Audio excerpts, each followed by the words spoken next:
Hello everyone.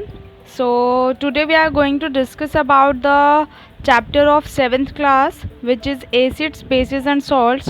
और इस chapter में मेनली हम पढ़ेंगे कि हमारे आसपास के जो सब्सटेंसेस हैं वो अलग अलग टेस्ट के होते हैं, तो उनका टेस्ट जो होता है वो उनकी केमिकल प्रॉपर्टीज़ पे बेस्ड होता है। तो हम यहाँ पे उसी सब के बारे में पढ़ेंगे। पूरी वीडियो ज़रूर देखिएगा और जो भी आपके फीडबैक हों, जो भी आपके डाउट्स हों, क्वेश्चंस हो, उसको कमेंट सेक्शन में पूछिएगा और नेक्स्ट स्टेप पे जो भी आप चाहते हैं उसको बताइएगा ज़रूर। आई होप आप सबको ये वीडियो पसंद आए। वीडियो पसंद आए तो प्लीज़ लाइक करिए, शेयर कीजिए, सब्सक्राइब कीजिए चैनल को। और चलिए स्टार्ट करते हैं चैप्टर अपना। So here we start. Everything is around is a chemical substance. हमारे आसपास जितनी भी चीज़ें हैं सभी केमिकल सब्सटेंसेस हैं। All things around us such is water, food, medicines, clothes, fuels etcetera are chemical substances, but they will have different chemical properties. हमारे आसपास जितने भी तरीके के सब्सटेंसेस हैं सभी की अपनी अपनी एक प्रॉपर्टी है, लेकिन सभी की उस प्रॉपर्टी को हम उनकी केमिकल प्रॉपर्टीज़ कहते हैं, क्योंकि उन सभी की प्रेजेंस, उन सभी का टेस्ट सब कुछ डिफरेंट होता है, तो इसीलिए वो सब केमिकल सब्सटेंसेस हैं। केमिकल सब्सटेंसेस को हम 3 मेजर क्लासेस में डिवाइड करते हैं: acids, basic and neutral substances. Acidic, basic या न्यूट्रल सब्सटेंसेस, ये 3 मेजर क्लासेस हैं हमारे केमिकल सब्सटेंसेस की। सो फर्स्ट ऑफ ऑल हम स्टार्ट करेंगे एसिड से। The term acid is derived from Latin word acidus which means sour. तो जो एसिड वर्ड है इसका मतलब ही है सॉर। सॉर मतलब खट्टा। तो जो सब्सटेंसेस टेस्ट में खट्टे होते हैं उन केमिकल सब्सटेंसेस को एसिड्स कहा जाता है। जैसे कि लेमन हो गया, लेमन खट्टा लगता है क्योंकि उसमें सिट्रिक एसिड होता है। टमाटो ऑक्सैलिक एसिड है उसमें। एसिटिक एसिड विनेगर में होता है, जब चींटी काटती है उसमें फॉर्मिक एसिड होता है। दही में लैक्टिक एसिड। एप्पल में भी मैलिक एसिड होता है। एप्पल हमें वैसे मीठा लगता है बट आप कच्चा एप्पल खाएंगे तो वो खट्टा लगता है ना, क्योंकि उसमें मैलिक एसिड ज़्यादा होता है। तो कुछ एसिड्स ऐसे भी हैं जिन्हें कि हम लैब्स में बनाते हैं लेकिन हम उनको टेस्ट नहीं कर सकते क्योंकि वो बहुत ही स्ट्रॉन्ग एसिड्स होते हैं, तो वो हमें हार्म कर सकते हैं। तो ये थे एसिड्स के बारे में बेसिक। बाकी आगे हम पढ़ेंगे एसिड्स के बारे में ब्रॉडली कि क्या होते हैं एसिड्स। तो अब बात कर लेते हैं प्रॉपर्टीज़ ऑफ एसिड्स के बारे में। तो एसिड्स की प्रॉपर्टीज़ क्या क्या हैं? फर्स्ट है acids are sour in taste. एसिड्स खट्टे होते हैं टेस्ट में। जो इनऑर्गेनिक एसिड्स हैं, मतलब जिन्हें लैब्स में बनाया जाता है, वो कॉरोसिव होते हैं और हमारी स्किन के लिए हार्मफुल भी होते हैं। एसिड्स जो हैं वो हाइड्रोजन आयंस देते हैं जब हम उन्हें वाटर में डिज़ोल्व करते हैं। एसिड्स जो होते हैं वो ब्लू लिटमस पेपर को रेड में टर्न कर देते हैं और रेड लिटमस पेपर पे उनका कोई असर नहीं होता है। एसिड्स का जो पीएच वैल्यू होता है, पीएच एक पेपर होता है येलो कलर का, तो उस पर अलग अलग वैल्यूज़ होती हैं, 1 से लेकर के 14 तक रीडिंग्स होती हैं। तो इसकी जो पीएच वैल्यू होती है एसिड्स की वो हमेशा 7 से कम होती है। प्रॉपर्टीज़ ऑफ एसिड्स में अगर हम बात करें तो जब कोई एसिड हमारी बॉडी से इंटरैक्ट करेगा तो हमारी बॉडी पे स्टिंगिंग फीलिंग होगी, मतलब जैसे कोई कांटा लगता है वैसी फीलिंग आती है। एसिड्स जो होते हैं वो इलेक्ट्रिसिटी कंडक्ट कर सकते हैं। क्यों? क्योंकि जब हम इन्हें वाटर में डिज़ोल्व करते हैं तो ये आयंस प्रोड्यूस करते हैं, मतलब चार्जेस प्रोड्यूस करते हैं। जितने भी एसिड्स होते हैं वो मेटल्स के साथ रिएक्ट करते हैं ताकि वो हाइड्रोजन और उसी मेटल का सॉल्ट बना सकें। अगर हम बात करें हमारी डेली लाइफ में कौन कौन से एसिड्स काम करते हैं, तो जैसे दही खाते हैं या चीज़ खाते हैं तो उसमें लैक्टिक एसिड होता है। हम एप्पल खाते हैं उसमें मैलिक एसिड होता है। एप्पल ऐसे मीठा लगता है बट जो खट्टापन होता है एप्पल का एक, वो मैलिक एसिड की वजह से होता है। विनेगर, सिरका में एसिटिक एसिड होता है। ग्रेप्स में या फिर टैमरिन मतलब कि इमली में टार्टरिक एसिड होता है। टी में टैनिक एसिड, गुआवा में एस्कॉर्बिक एसिड। हमारे स्टमक में भी एक एसिड प्रेजेंट होता है, हाइड्रोक्लोरिक एसिड। जो जितने भी रसीले फ्रूट्स होते हैं उनमें हमारा सिट्रिक एसिड प्रेजेंट होता है। तो ये हमारे एसिड्स की प्रॉपर्टीज़ थी, हमारी डेली लाइफ में कैसे एसिड्स बिहेव करते हैं और कैसे हमारी डेली लाइफ में एसिड्स प्रेजेंट हैं उसके बारे में था। तो ध्यान से इन सबको लिख लीजिएगा और फ्यूचर के लिए याद रखिएगा। अब एसिड्स मेनली मेनली दो टाइप के होते हैं on the basis of their occurrence. Occurrence मतलब वो कहाँ पे प्रेजेंट हैं, उसके बेसिस पे दो टाइप के एसिड्स होते हैं, organic acids and inorganic acids. जो नेचुरली सब्सटेंसेस में प्रेजेंट होते हैं वो थोड़े वीक होते हैं, मतलब उसका जो इफ़ेक्ट है वो हमारी स्किन पर नहीं होता है, हमारी स्किन पे कोई भी बर्निंग फीलिंग नहीं आती है, लेकिन वो एसिड होते हैं तो उनको हम कहते हैं ऑर्गेनिक एसिड्स। जैसे हमारे फ्रूट्स में, वेजिटेबल्स में जो एसिड पाया जाता है वो ऑर्गेनिक एसिड होता है।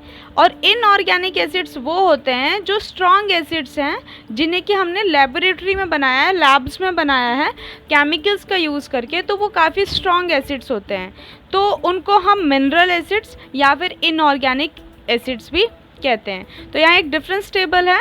Mineral acids are acids that are derived from an inorganic compound. Inorganic मतलब कि लैब्स में बिना किसी लिविंग ऑर्गेनिज्म के इसको बनाया गया है। ऑर्गेनिक एसिड्स वो होते हैं जो ऑर्गेनिक कंपाउंड से बनते हैं, मतलब कि जो कि लिविंग सब्सटेंसेस से बने हैं। ज़्यादातर मिनरल एसिड्स जो होते हैं, मतलब इनऑर्गेनिक एसिड्स होते हैं, वो नॉन बायोलॉजिकल होते हैं, मिनरल रिसोर्सेज से बनते हैं। बट सारे ऑर्गेनिक एसिड्स किसके होते हैं? बायोलॉजिकल ओरिजिन, मतलब कि किसी लिविंग ऑर्गेनिज्म से। जितने भी मिनरल एसिड्स होते हैं वो वाटर में डिज़ोल्व हो जाते हैं अच्छे तरीके से, लेकिन ऑर्गेनिक एसिड्स अच्छे से वाटर में डिज़ोल्व नहीं होते हैं। मिनरल एसिड्स स्ट्रॉन्ग एसिड्स होते हैं और ऑर्गेनिक एसिड्स वीक एसिड्स होते हैं। मिनरल एसिड्स जितने भी होते हैं उनमें कार्बन एटम्स का होना ज़रूरी नहीं है, बिना कार्बन के भी ये एसिड्स बन जाते हैं। बट ऑर्गेनिक एसिड्स में हमेशा कार्बन होगा। तो ये चीज़ याद रखने वाली है कि किसी भी सब्सटेंस में अगर कार्बन प्रेजेंट है तो वो ऑर्गेनिक होगा।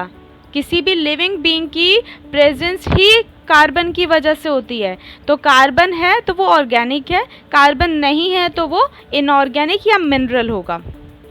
अब कुछ एग्जाम्पल हैं इनऑर्गेनिक एसिड्स के और फिर उनकी प्रॉपर्टीज़, क्योंकि ऑर्गेनिक तो हमने पढ़ लिए थे पहले ही। तो इनऑर्गेनिक एसिड्स जैसे कि हमारे स्ट्रॉन्ग एसिड्स हैं, क्योंकि सारे के सारे, तो सल्फ्यूरिक एसिड। सल्फ्यूरिक एसिड का formula H2SO4, hydrochloric acid HCl, phosphoric acid H3PO4, nitric acid HNO3, carbonic acid H2CO3। सारे मिनरल एसिड्स ये हमारे इंडस्ट्रियल पॉइंट ऑफ व्यू से बहुत ही इंपॉर्टेंट है, क्योंकि हमारी इंडस्ट्रीज़ में आधी से ज़्यादा चीज़ें बनाने के लिए हमें इन एसिड्स की ज़रूरत पड़ती है। इनका यूज़ कहाँ कहाँ होता है? फर्टिलाइज़र्स बनाने के लिए, इंडस्ट्रीज़ में केमिकल्स को बनाने के लिए, एक्सप्लोजिव्स को बनाने के लिए, डाई बनाने के लिए, जो कपड़ों पे कलर किए जाते हैं उन पिगमेंट्स को बनाने के लिए, इन सब के लिए हमें किसकी ज़रूरत है? मिनरल एसिड्स की। तो अब इन एसिड्स को बनाया कैसे जाता है? तो जो एसिड्स हैं इनको बनाने के लिए हमें पहले नॉन मेटल्स को एयर में बर्न करना होता है, ताकि ये क्या हो जाएं? ऑक्साइड्स बन जाएं। और जब ये ऑक्साइड्स बन जाते हैं तो हम इन्हें वाटर में डिज़ोल्व कर देंगे, तो ये क्या बन जाएगा? एसिड बन जाएगा। तो कार्बोनिक एसिड को अगर हमें बनाना है तो हम कार्बन को क्या करेंगे? एयर में बर्न करेंगे। अब कार्बन कहाँ से आएगा? तो कार्बन कोयले की फॉर्म में भी आ सकता है, फ्यूल्स की फॉर्म में। उसको बर्न करने के बाद फिर जो एशेज आए हैं, उसके जो राख आई है उसकी, उसे हम क्या करेंगे? वाटर में डिज़ोल्व कर देंगे। वाटर में डिज़ोल्व करने के बाद क्या होगा? वो एसिड अब हमारा तैयार हो जाएगा। अगर हमें टेस्ट करना है कि वो एसिड है या नहीं है, तो इसके लिए हमारे पास लिटमस पेपर होते हैं। मैंने अभी आपको बताया था दो टाइप के लिटमस पेपर होते हैं, एक रेड एंड एक ब्लू। अगर एसिड पे हमने रेड लिटमस पेपर का यूज़ किया तो रेड लिटमस पेपर में कोई चेंज नहीं आएगा। बट अगर ब्लू लिटमस पेपर यूज़ किया है तो वो ब्लू लिटमस पेपर रेड में चेंज हो जाएगा। तो ये हमारा था कि एसिड को अगर हमें टेस्ट करना है तो हम इस बेसिस पे एसिड का टेस्ट कर सकते हैं। अब बात करते हैं इनऑर्गेनिक एसिड्स के क्या क्या यूजेस होते हैं। तो फर्स्ट है हमारा हाइड्रोक्लोरिक एसिड HCl। इसका यूज़ कहाँ होता है? तो जो डिटर्जेंट्स हैं उनको बनाने के लिए, केमिकल्स अलग अलग तरीके के बनाने के लिए, पेंट बनाने के लिए जो पेंट्स किए जाते हैं, टेक्सटाइल इंडस्ट्री में जैसे जो हमारे कपड़े वगैरह पे डाई होता है उसको बनाने के लिए भी इसका यूज़ किया जाता है। फिर है नाइट्रिक एसिड HNO3। इसका यूज़ किया जाता है फर्टिलाइज़र्स को बनाने के लिए, अलग अलग तरीके की डाई बनाने के लिए, बालों में लगाने की भी डाई होती है, कपड़ों की भी डाई होती है, इन सभी के लिए, परफ्यूम्स को बनाने के लिए भी इसका यूज़ होता है। फिर आता है कार्बोनिक एसिड H2CO3, इसको यूज़ किया जाता है सॉफ्ट ड्रिंक्स में, जो फिजीनेस आती है ना, जो ऊपर वो निकल कर के आ जाता है फिज सा, उसको बनाने के लिए कार्बोनिक एसिड का यूज़ किया जाता है। सोडा वाटर के लिए यूज़ किया जाता है। साथ के साथ इलेक्ट्रोप्लेटिंग की जाती है जब, तो उससे पहले मेटल्स को साफ़ करने के लिए भी कार्बोनिक एसिड का यूज़ किया जाता है, ताकि उस मेटल पे किसी और की परत ना हो। इसके बाद अब पढ़ते हैं एसिड रेन। तो एसिड रेन आजकल के टाइम में काफ़ी पॉपुलर है। Nowadays we are very familiar with the term pollution. तो पॉल्यूशन आजकल के टाइम में काफ़ी ज़्यादा है, और ये पॉल्यूशन कहीं ना कहीं एसिड रेन को भी करवा रहा है। पॉल्यूशन की वजह से ही एसिड रेन हो रही है। Air pollution is one of its kind. तो एयर पोल्यूशन जो है ये हो किससे रहा है? जितना भी व्हीकल से, इंडस्ट्रीज से निकलने वाली गैसेस हैं, वो गैसेस किसकी हैं? फ्यूल्स के बर्न होने से निकली हैं। अब जितना फ्यूल्स बर्न होंगे उतनी गैसेस रिलीज़ होंगी, और वो गैसेस कौन सी हैं? कार्बन डाइऑक्साइड हो गया, नाइट्रोजन डाइऑक्साइड, सल्फ़र डाइऑक्साइड, ये सारी गैसेस रिलीज़ होंगी व्हीकल से और इंडस्ट्रीज से। अब जब ये गैसेस रिलीज़ होंगी तो ये एटमॉस्फेयर में जाएंगी, और एटमॉस्फेयर में हमें पता है रेन ड्रॉप्स जब आती हैं तो उससे पहले वाटर ड्रॉप्स होती हैं, मॉइस्चर होता है, उस मॉइस्चर के साथ ये कंबाइन होंगी और क्लाउड्स फॉर्म करेंगी। और जब रेन ड्रॉप होगी, रेन डाउन जब आएगा, तो क्या होगा? Carbonic acid, sulphur, sulphuric acid और नाइट्रिक एसिड सब क्या होंगे? एसिड की फॉर्म में ड्रॉप्स के साथ साथ आ जाएंगे। जब ये रेन होगी तो क्योंकि एसिड्स आ रहे हैं तो हम इसीलिए इस रेन को एसिड रेन कहते हैं। अब ये एसिड है तो एसिड हमारे को हार्म तो पहुंचाएगा। तो ये एसिड रेन जो है सिर्फ बिल्डिंग्स या फिर अलग अलग मॉन्यूमेंट्स या प्लांट्स के लिए सिर्फ नहीं, एनिमल्स की लाइफ के लिए भी काफ़ी हार्मफुल है। हमारी स्किन पे बहुत सारी तरीके के रैशेस निकल जाते हैं, एलर्जी हो जाती है। तो ये बारिश की वजह से होता है। अगर हम बारिश के पानी में चले जाएं तो वो एसिड रेन की वजह से हमारी स्किन पे ये रिएक्शंस हो जाती हैं। तो हम लोग को इसको रोकने के लिए क्या करना होगा? हमें इन गैसेस के रिलीज़ को रोकना होगा, ताकि ये गैसेस कम से कम रिलीज़ हो और हमारे नेचर में, हमारे रेन में एसिड की अकरेंस जो है वो स्टॉप हो जाए, ये पोल्यूशन स्टॉप हो जाए। So now we discuss about bases. Bases are the substances which are bitter in taste and feel soapy on touching. तो जितने भी सब्सटेंसेस टेस्ट में बिटर है, बिटर मतलब कड़वा, जो कड़वे सब्सटेंसेस हैं टेस्ट में या टच करने पे सोपी फील करते हैं, तो वो उनको हम बेस कहते हैं, बेसिस कहते हैं। वो बेसिस सब्सटेंसेस होते हैं। इन बेसिस सब्सटेंसेस को, इनके इस नेचर को हम बेसिक कहते हैं। कुछ कॉमन बेस जो हमारी एवरीडे लाइफ में हम देख सकते हैं: sodium hydroxide, potassium hydroxide, calcium hydroxide, magnesium hydroxide. एक चीज़ आप नोटिस करेंगे, जितने भी बेस होते हैं उन सबके नाम के लास्ट में हाइड्रोक्साइड होता है। तो ये इनकी एक पहचान है। दो टाइप के बेस होते हैं, जैसे एसिड दो टाइप के थे मेनली, यहाँ पे बेस भी दो टाइप के हैं: weak bases and strong bases. Strong bases वो होते हैं जिनको अगर हम वाटर में डिज़ोल्व करते हैं तो वो हाइड्रोक्साइड आयंस देते हैं। जैसे एसिड्स हाइड्रोजन आयंस देते थे, ये हाइड्रोक्साइड आयंस देते हैं। आयंस मतलब चार्जेस, उनके मॉलिक्यूल्स ये रिलीज़ करते हैं। Sodium hydroxide, potassium hydroxide, barium hydroxide, calcium hydroxide, sodium carbonate, इसको वॉशिंग सोडा कहा जाता है जिससे हमारे कपड़े धुलते हैं। तो ये स्ट्रॉन्ग बेसिस हैं। और वीक बेसिस वो होते हैं जो कम हाइड्रोक्साइड आयंस देते हैं, जो कि वाटर में डिज़ोल्व होने के बाद ज़्यादा हाइड्रोक्साइड आयंस रिलीज़ नहीं करते हैं, तो उनको हम वीक बेसिस कहते हैं। For example aluminium hydroxide, copper hydroxide, ammonium hydroxide, sodium hydrogen carbonate, ये सारे हमारे क्या हैं? Weak bases. और सोडियम हाइड्रोजन कार्बोनेट को हम बेकिंग सोडा भी कहते हैं, हमारे घरों में यूज़ होता है। अब प्रिपरेशन कैसे होगी बेसिस की, तो जब मेटल्स को बर्न किया जाएगा एयर में तो ये ऑक्साइड्स बनाएंगे, और ये ऑक्साइड्स जो हैं वो नेचर में क्या होंगे, बेसिक होंगे। तो कुछ ऑक्साइड्स जो वाटर में डिज़ोल्व होते हैं तो हाइड्रोक्साइड बनाते हैं, और उनको हम कह सकते हैं कि वो नेचर में क्या है, कुछ बेसिक हैं। अगर हम बेस के टेस्ट की बात करें तो जैसे हमने लिटमस पेपर यूज़ किया था एसिड्स के लिए, बेसिस के लिए भी लिटमस पेपर है। जब हम रेड लिटमस पेपर को डिप करेंगे बेसिक सॉल्यूशन में तो वो ब्लू हो जाएगा, और ब्लू लिटमस पेपर पे बेस का कोई भी चेंज देखने को नहीं मिलेगा। अब बेसिस की प्रॉपर्टीज़ देख लेते हैं। बेसिस सबसे पहली चीज़ बिटर होते हैं टेस्ट में, इट मीन्स कि कड़वे होते हैं। सोपी टू टच करने पे सोपी फील आता है, जैसे स्लिपरी होता है ना, वो हो जाएगा। और बेसिस जो हैं वाटर में डिज़ोल्व करने के बाद हाइड्रोक्साइड आयंस रिलीज़ करते हैं। स्ट्रॉन्ग बेसिस जो होते हैं वो नेचर में कॉरोसिव होते हैं, इसीलिए उन्हें ग्लास बॉटल्स में रखा जाता है, कांच की बोतल में, ताकि वो रिएक्ट ना करें। कॉरोसिव मतलब कि जलन पैदा करने टाइप में हो जाते हैं। स्ट्रॉन्ग बेसिस जो होते हैं वो हाइड्रोक्साइड आयंस ज़्यादा देंगे, तो ज़्यादा हाइड्रोक्साइड आयंस मतलब कि इलेक्ट्रिसिटी का कंडक्शन उतना ही ज़्यादा होगा। बेसिस जो होंगे वो रेड लिटमस पेपर को क्या कर देंगे, ब्लू में चेंज कर देंगे। अब बात करते हैं बेस के यूजेस की। तो एक चीज़ यहाँ मैंने ब्रैकेट में लिखी हुई है, एल्कलीज। जो बेस वाटर में डिज़ोल्व हो जाते हैं अच्छे से, हम उन्हें एल्कली कहते हैं। डिज़ोल्वेबल बेसिस आर कॉल्ड एल्कलीज। तो कैल्शियम हाइड्रोक्साइड का दूसरा नाम है स्लेक्ड लाइम। तो इसका यूज़ क्या है, वाइट वॉशिंग में यूज़ किया जाता है इसका, मतलब पुताई करने में घर की। मैन्युफैक्चरिंग ब्लीचिंग पाउडर, कपड़ों पिच की जाती है उसमें यूज़ होता है। लेदर इंडस्ट्री में भी इसका यूज़ होगा। सोडियम हाइड्रोक्साइड जिसे कि हम कॉस्टिक सोडा कहते हैं, तो इन पेपर एंड पल्प इंडस्ट्री में जहाँ से पेपर्स बनते हैं वहाँ पे यूज़ किया जाएगा इसे।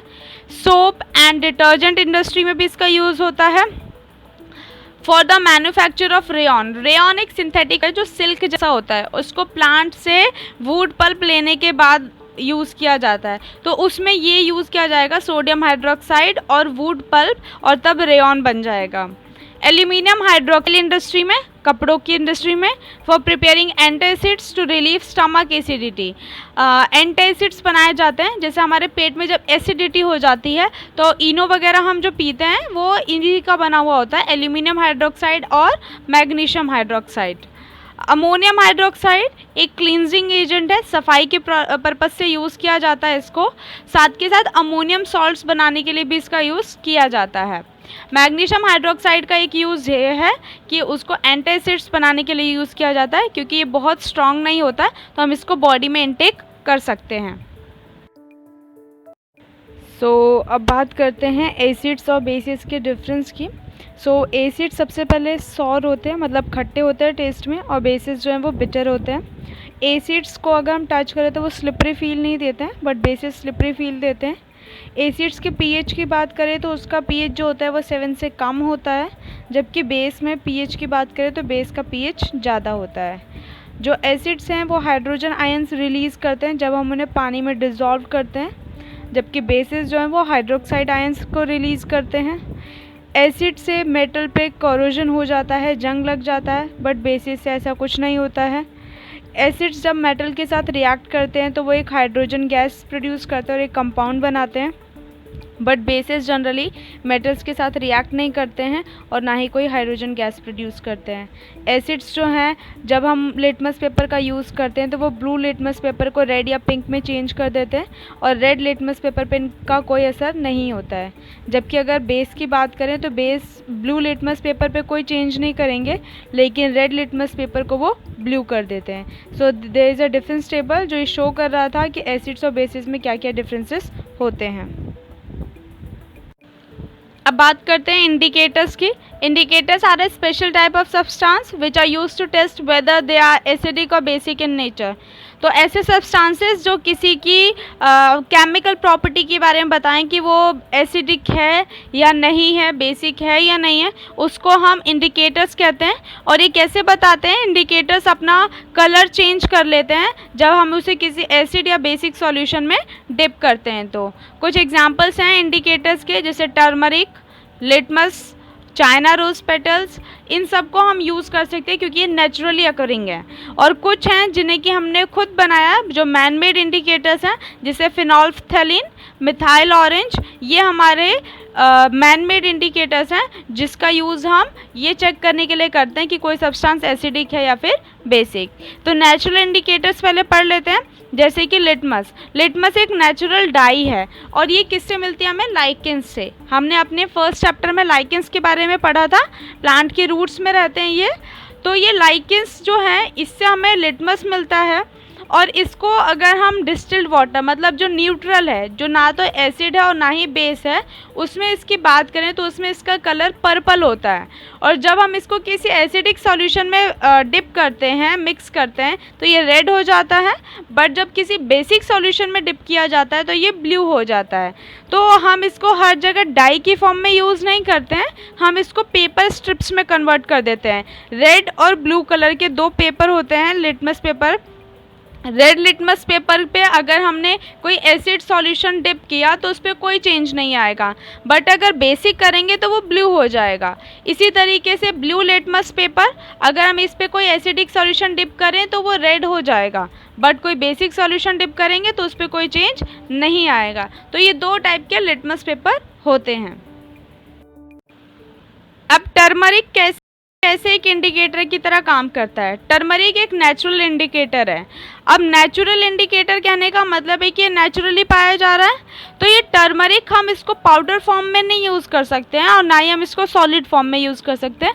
हम इस टर्मरिक को पेस्ट बनाते हैं, एक पेपर स्ट्रिप पे, एक पेपर पे पेस्ट करते हैं और फिर हम उसको स्ट्रिप्स के फॉर्म में यूज़ करते हैं। टर्मरिक की अगर हम बात करें तो टर्मरिक जो है उसका एसिड पे या फिर न्यूट्रल सब्सटेंसेस पे कोई चेंज देखने को नहीं मिलेगा, लेकिन बेसिक सब्सटेंसेस पे वो रेड हो जाता है। जैसे आप लोगों ने नोटिस किया होगा, अगर आपके कपड़ों पे कहीं सब्जी गिर गई है और उस सब्जी में टर्मरिक हल्दी थी, तो वो हल्दी का कलर, हल्दी वाली जो जगह होगी जहाँ सब्जी गिरी थी, उस पर जब आप साबुन लगाओगे तो वो रेड हो जाता है। क्यों? क्योंकि साबुन क्या है, जो सोप है वो बेसिक सब्सटेंस है और जब वो हल्दी पे जाएगा तो वो रेड हो जाएगा येलो से। तो ये इसका एज अ इंडिकेटर काम होता है। China rose indicator. China rose हम सभी ने देखा हुआ है अपने डेली लाइफ में। तो चाइना रोज़ क्यों है? क्योंकि इसका ये जो ओरिजिन स्टार्ट हुआ वो चाइना से हुआ था, चाइनीज़ रोज़ है ये। चाइना रोज़ इंडिकेटर कैसे बनाया जाता है? तो उसके पेटल्स को पानी में गर्म किया जाता है और जब अच्छे से पानी में सारे पेटल्स का कलर आ जाता है तो उस वाटर को स्टोर कर लिया जाता है as a indicator. China rose indicator जो है न्यूट्रल वाटर में पिंक कलर का है। अब वो पिंक कलर अगर एसिडिक सॉल्यूशन में गया तो वो जो पिंक कलर है वो चेंज हो जाएगा डार्क पिंक में, और अगर हमने उसे बेसिक सॉल्यूशन में मिक्स कर दिया तो वो ग्रीन हो जाएगा। तो ये इसका एज अ इंडिकेटर वर्क है। अब आ जाते हैं सिंथेटिक इंडिकेटर्स, मतलब मैन मेड इंडिकेटर्स पे। तो फिनोल्फ्थेलिन और मिथाइल ऑरेंज, ये दो सिंथेटिक इंडिकेटर्स हैं जिन्हें कि हमने लैबोरेटरी में बनाया है, इसीलिए हमने इनको सिंथेटिक इंडिकेटर या मैन मेड इंडिकेटर कहा। फिनोल्फ्थेलिन की अगर हम बात करें, ये कलरलेस होता है, इसका कोई कलर नहीं होता है। लेकिन अगर हम बात करें बेसिक सॉल्यूशन में, तो बेसिक सॉल्यूशन में ये पिंक हो जाएगा और एसिडिक सॉल्यूशन में इसका कोई चेंज नहीं आता है। इसी तरीके से मिथाइल ऑरेंज, मिथाइल ऑरेंज जो है एक्चुअल में ऑरेंज कलर का होता है, बट जब हम उसे एसिडिक सॉल्यूशन में मिक्स करते हैं, एसिडिक मीडियम में जब वो जाता है तो रेड हो जाता है, और जब बेसिक मीडियम में जाएगा तो वो येलो हो जाएगा। तो एज अ इंडिकेटर ये इसका वर्क था और हमने अपने सारे इंडिकेटर्स पढ़े और हम अपने डेली लाइफ में भी इसको चेक कर सकते हैं। सो यहाँ पर आप सर आपको पिक्चर दी हुई है जिसमें आप देख सकते हैं रेड लिटमस पेपर है और ब्लू लिटमस पेपर है।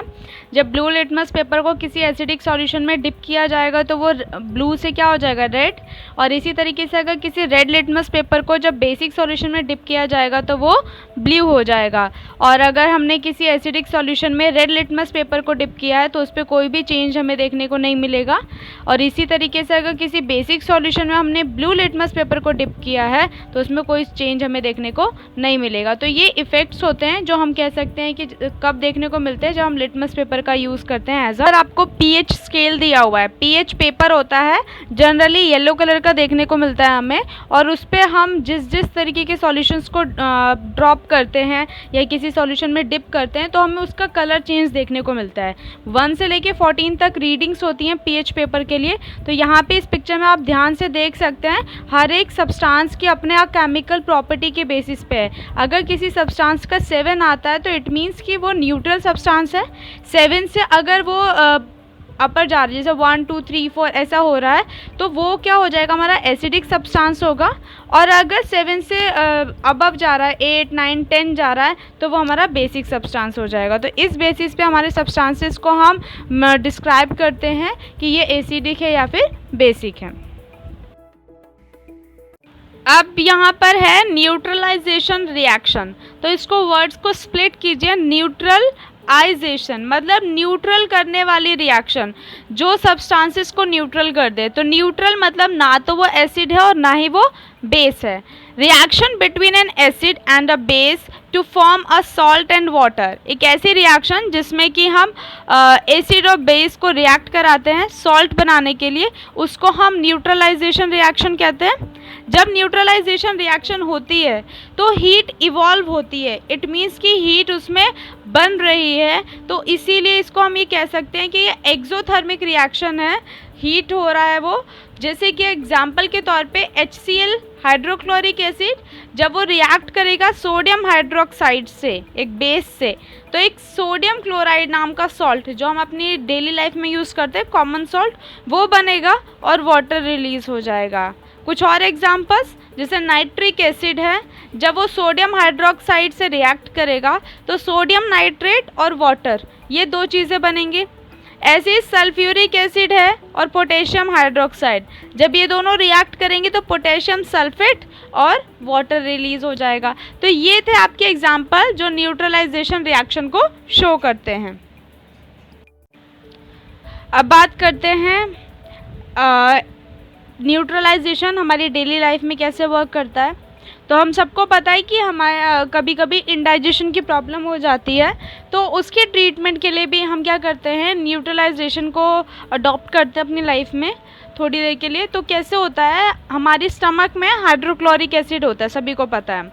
ये हाइड्रोक्लोरिक एसिड जो है हमारे डाइजेशन में हेल्प करता है।